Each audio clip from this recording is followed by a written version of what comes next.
Em, el potencial de acción iniciaba después del potencial de umbral. Teníamos que los canales de sodio activados por voltaje daban paso a los iones de sodio, entonces existía una mayor permeabilidad, en este caso al sodio, por unos momentos. Entonces, eso había leído.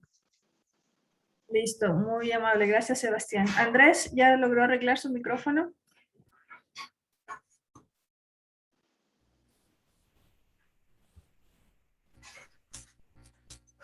No, creo que le va a tocar volver a salir y entrar a ver si eso permite que su micrófono funcione.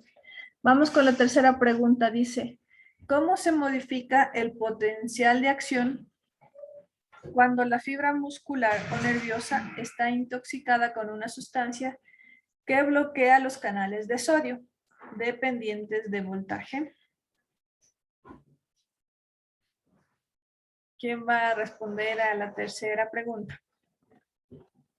¿Cómo se modifica el potencial de acción cuando la fibra muscular o nerviosa está intoxicada o está tapada con una sustancia que bloquea los canales de sodio dependientes de voltaje? Brian.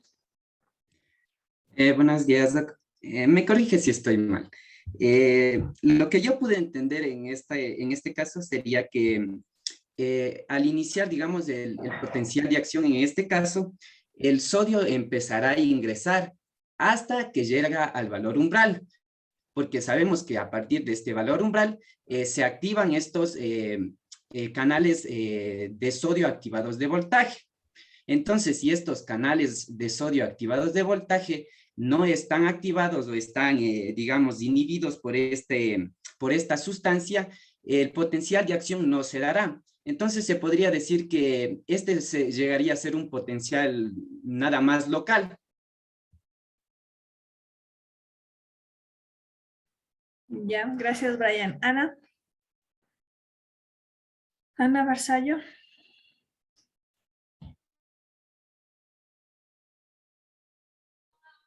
Ya, espera un minuto.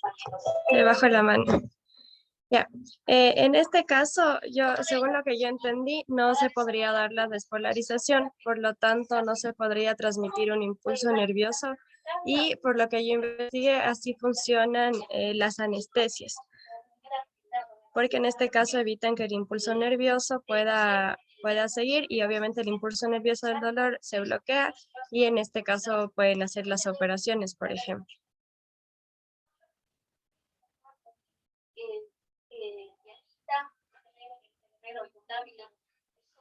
No lo escuchamos, Doc.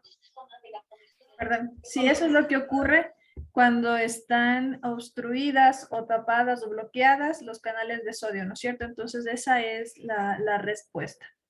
Vamos con la cuarta respuesta. Andrés ya volvió a ingresar. Le toca la cuarta respuesta. ¿Qué situaciones explican que el potencial de acción posea una duración que sea usual, que supone la ley del todo o nada? Este debía hacerlo con un gráfico, así que si su micrófono no funciona, por lo menos preséntenos el gráfico.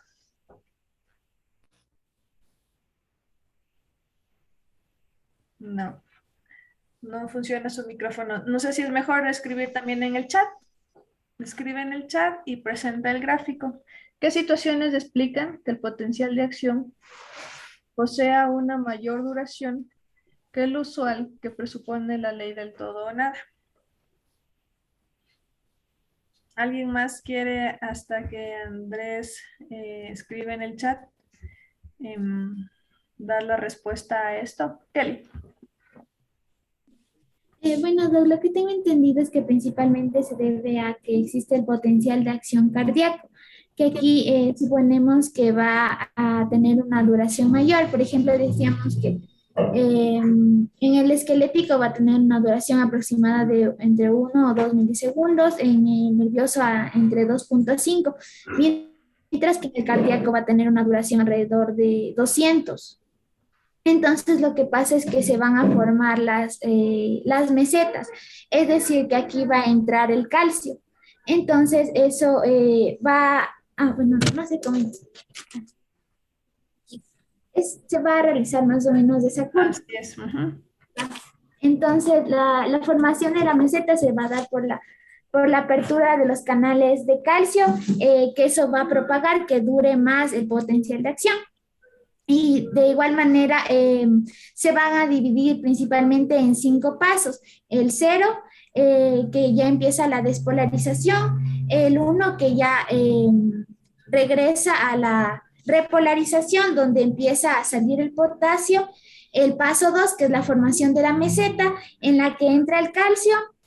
El paso 3 continúa con el flujo normal, que sería la salida de potasio, y finalmente el 4 ya empieza como que la hiperpolarización, en donde va a existir una redistribución, va a volver al potencial normal de reposo a través de la bomba de sodio y potasio.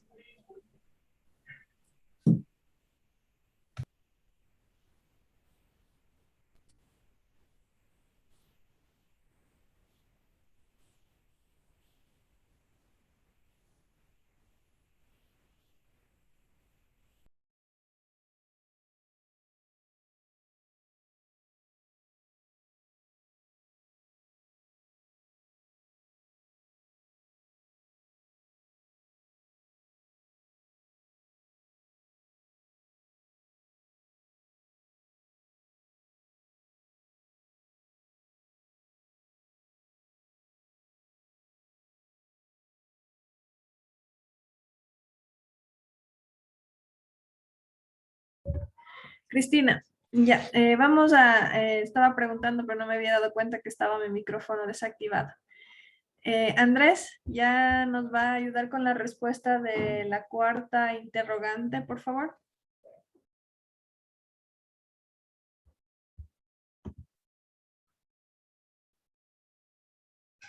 Sí, por favor.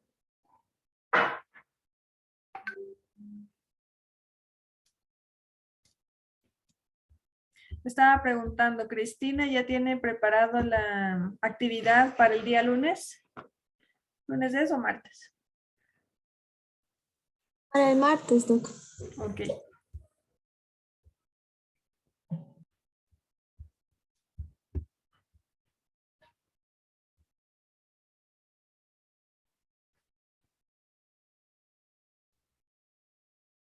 Ya, entonces, este gráfico, ¿qué nos representa?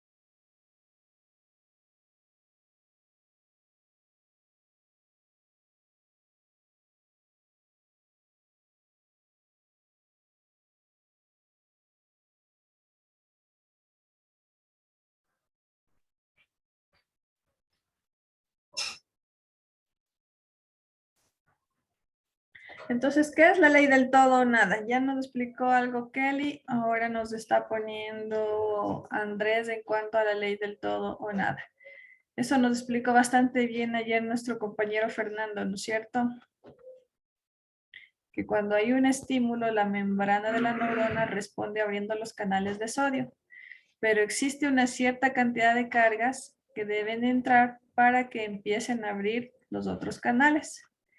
Si esta cantidad se conoce como umbral, ¿no es cierto? Que es lo que ya sabíamos. Y aquí dice que si un estímulo es capaz de lograr que entre una cantidad igual o mayor al umbral de sodio, la membrana reaccionará con todo y al máximo, haciendo que paulatinamente el potencial de acción ocurra y esta tenga la despolarización como se ve en el gráfico.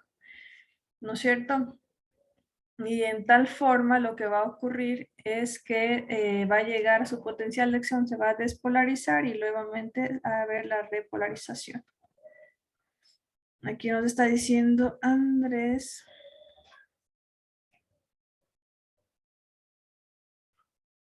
que si el estímulo no alcanzara a mover la carga hacia el potencial umbral, la neurona no genera un potencial de acción. Bueno, espero que para la próxima clase, Andrés, por favor, solucione el micrófono, porque necesitamos todos participar. Y si no participamos, todo eso nos va a perjudicar en el momento de la evaluación. Sí, está bien, está justificado. No se preocupe el día de hoy, no hay problema en ese aspecto. Entonces, eso más o menos es lo que debemos ir nosotros aplicando. Vamos a aplicar casos clínicos posteriormente a medida de que vaya la materia avanzando, ¿sí? En cuanto a lo que va a pasar. De igual manera, con los prerequisitos que ya les había comentado que necesitamos hacerlos para ir leyendo y nosotros también entendiendo de la materia que debemos hacer. El día martes vamos a revisar lo que es en caso de la fisiología del músculo estriado. ¿Sí? En lo que corresponde al músculo estriado, déjenme ver por acá.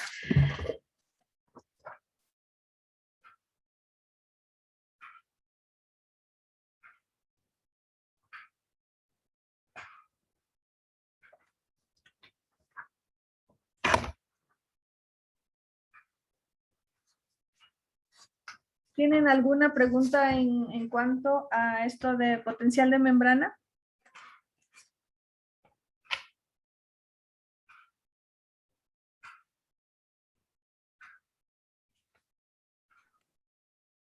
Ya.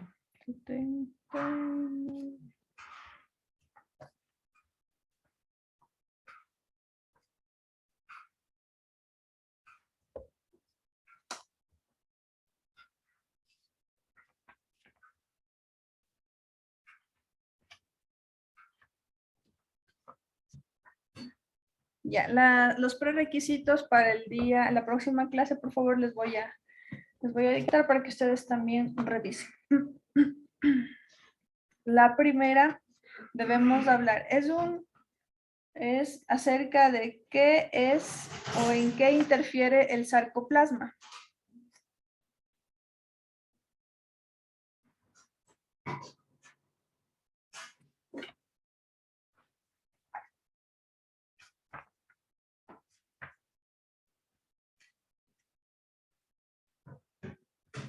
Ya. La segunda pregunta dice, ¿a qué se debe la fatiga muscular?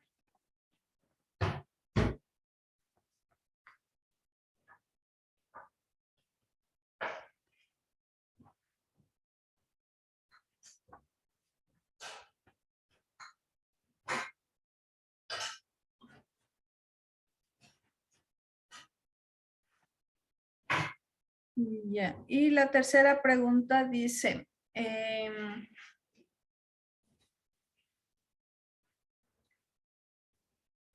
¿cómo ocurre la tetanización?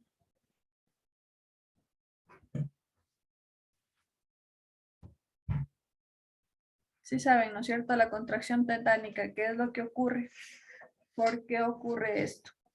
Entonces, deben leer todo en cuanto a fisiología del músculo estriado, donde vamos a revisar todo eso. Les mando a leer estos temas. El día que empiece la clase vamos a hacer un caso clínico, ¿sí? El caso clínico va a ser direccionado con una respuesta que va a ser en forma de una lección oral, ¿sí? Entonces, les voy a pedir que a todos ustedes lean. Cristina va a preparar el tema, pero todos ustedes deben revisar y va a ser tomado de esa forma.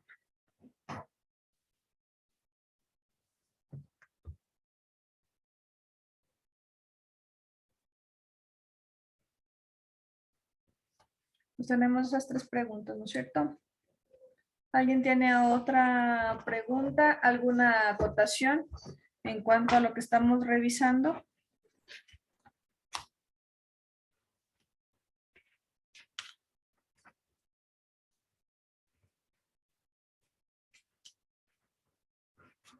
Ya, lo que quisiera además es ponerme de acuerdo con su representante o con ustedes, qué día va a ser en cuanto a las tutorías. ¿Para ustedes está bien los días jueves?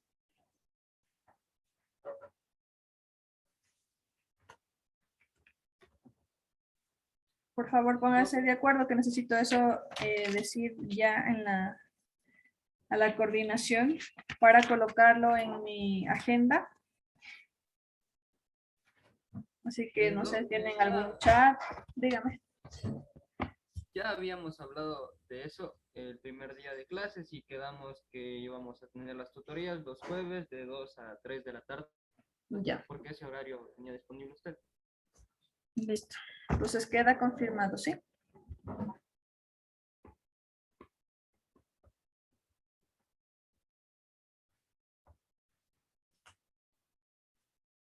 Y una pregunta, es acerca del tema de mi exposición. Era hemostasia, ¿verdad? Sí, es en cuanto a hemostasia. Es Muchas gracias. hemostasia, los mecanismos, coagulación sanguínea. Entonces ahí lo que usted nos tiene que hablar es las cascadas de la coagulación, que ya vamos a ver qué factores son los que causan esta coagulación, cuáles están afectados cuando no ocurre la coagulación. Eso nos va a hablar usted.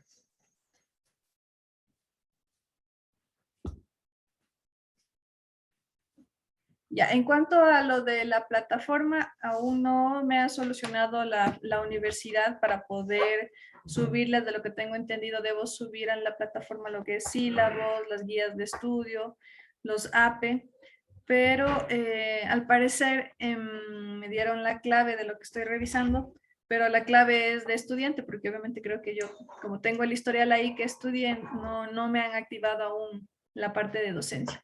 He vuelto a pedir a la facultad, he mandado algunos correos aún sin respuesta.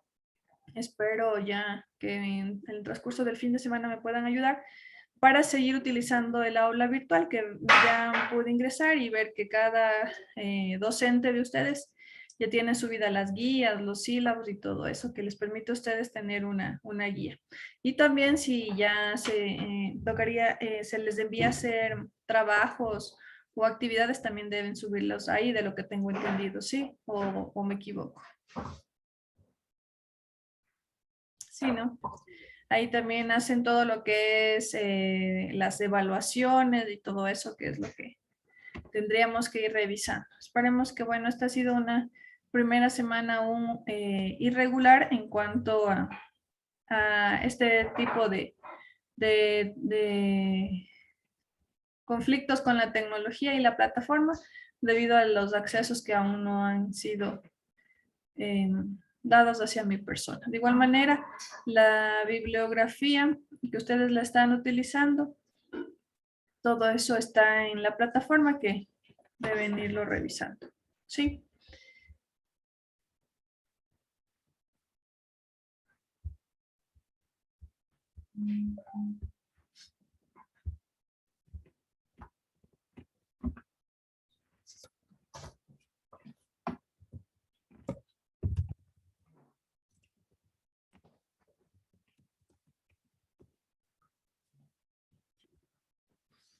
A ver, voy a preguntarles, hacer un sondeo para ver cómo están para la próxima clase del día que nos toca.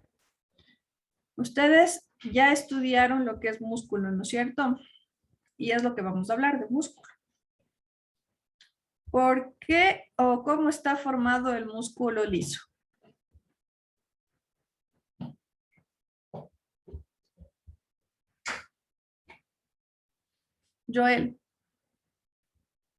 Joel Rodríguez. ¿Cómo o está conformado? ¿Cuál es la característica del músculo liso? Ya, prácticamente el músculo liso no contiene fibras estriadas, va a tener fibras longitudinales. Sus células, básicamente de las fibras lisas, van a ser como similares a los fibroblastos, van a ser elongadas y un núcleo aplanado. Van a estar principalmente en los órganos, o sea, en las vísceras y algunas partes de órganos, digamos, músculos que están en los extremos, bueno, como el esófago. Y eso. Ya, gracias, Joel. ¿En qué lugares tenemos músculo liso? Nicole. ¿En qué sitios o en qué lugares está conformado por músculo liso? Especialmente en los órganos, excepto el corazón, que obviamente tenemos músculo estriado cardíaco. Y ahí también se supone que el diafragma no es un músculo liso. Y también algunos músculos extrínsecos del ojo no son músculo liso, de ahí los órganos en específico. ¿Por qué los que usted nombró no están conformados de músculo liso? ¿Por qué? ¿Qué es lo que pasa? ¿Qué requieren? ¿O qué es lo que, a qué función hace el músculo liso? Eso es la pregunta. En los lugares que mencioné, se supone que necesita más contracción, por esa razón está conformado de músculo estriado esquelético. Entonces, por ejemplo, en el músculo liso tiene la función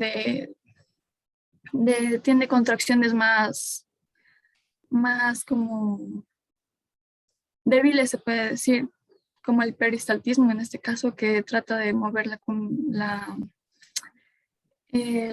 por ejemplo, los bolos alimenticios del estómago hacia los otros órganos, por ejemplo. Ya.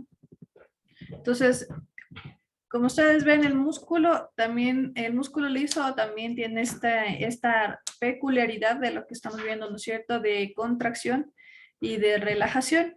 Pero en el caso de contracción, vamos a ver cómo ya no tiene que ver con lo que antes nuestros compañeros nos comentaban de los canales de sodio-potasio, sino que también actúa otro ion, que es el calcio, ¿no es cierto?, que eso vamos a ir viendo. También debemos repasar en cuanto a lo que es, qué ocurre si aumenta calcio, si disminuye calcio, qué va a ocurrir con el ATP, que eso también ya nos ayudó ayer en la exposición Diana, en cuanto a cómo esto va a actuar, cómo ocurre la fosforilación, ¿sí? Y cómo va a ir formándose la hidrólisis y cada uno de los músculos, cómo estos van a actuar. Todo esto nos va a permitir ir viendo cómo se regula la contracción muscular. ¿Y qué pasa cuando esto no se lleva en este orden? Todo va normal y no mejora, ¿sí? Entonces, eso les voy a pedir que lean, porque no quiero que el día martes digan no nos tocaba ese tema. En cuanto a la asistencia, les agradezco a todos ustedes por ser puntuales. He estado siempre, como ustedes vieron, estamos pendientes de que ingresen todos sus compañeros. 5 minutos posteriores de su ingreso se está haciendo el inicio de la clase, entonces se espera 5 minutos y de ahí continuamos con la clase y la asistencia. Bueno, me habían pedido a algunos de sus compañeros que creo que el día de hoy tienen la inscripción al inglés y que se va a abrir antes de las 9. Por tal motivo, la clase se va a dar por finalizada, ¿sí? Entonces les voy a pedir que revisen, lean y la próxima semana vamos a revisar ya con más detalle. Y debemos seguir avanzando. Sí, ya la otra semana ya no hay excusas de que no leí, de que a mí no me dijeron, ya no se va a dar un día en especial, sino todo vamos a seguir avanzando en la materia. ¿Sí? Que tengan un buen día y puedan inscribirse en inglés. Doctora, buenos días. Yo tuve problemas para conectarme, Carlos Can. Ya me conecté, pero no le he interrumpido todavía. Ok. Le voy a poner que ingresó con atraso. No, está bien. Ya, muchas gracias.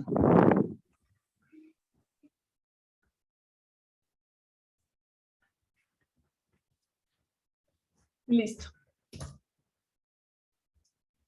Entonces eso es todo y nos vemos la otra semana. Que tengan un buen día. Gracias, doctora.